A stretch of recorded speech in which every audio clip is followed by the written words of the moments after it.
top 3 athlete all time, any sport, might be Wayne Gretzky. I mean, you think, because like you said, he's quiet, but you think of like the Kobe's, LeBron's, the Jordans, very loud, but people sleep on Wayne Gretzky, I feel like. Wayne and MJ are extremely close throughout the years. I've been fortunate enough where I've gotten a chance to sit and talk to both of them and hear them in private conversation when there's no cameras around, no anything. And the mindset of those two individuals, it's identical. It's identical. I mean, you look at all the things that both of them have done in their sport, which is constantly win over and over again. But now both of them are really out of the limelight. You know, you don't hear much about MJ. You don't hear much about Wayne, but they still win over and over and over again. So they show you that there's different ways of winning. There's winning where you're in front of everybody, and then there's the silent wins that nobody hears about until it's just too late. And those have a tendency to be more exciting and more gratifying for the individuals because they did it without anybody seeing it. What are the similarities of their mindset? Their similarities in their mindset is once they focus in on something, that becomes priority number one. It's just like, this is what I'm going to win at right now. And nothing's going to change my mind about it. Nothing's going to derail my focus. But when they make the shift from that thing to the next thing, now that thing is just as important. So for them, it was winning in sports was extremely important. But when they focus on winning with family, that's just as important.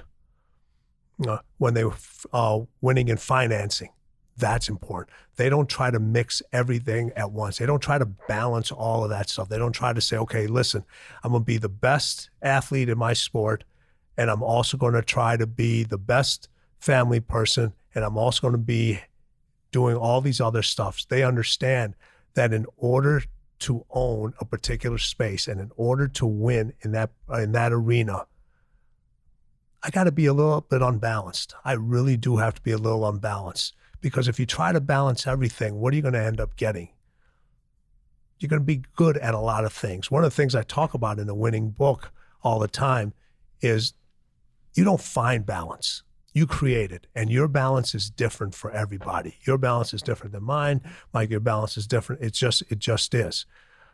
But when people say you don't have enough balance in your life, so what everyone ends up doing, and this is going to be very relatable to the listeners, you try to add more by balance. You're like, all right. Someone says, well, you're not spending enough time with your family.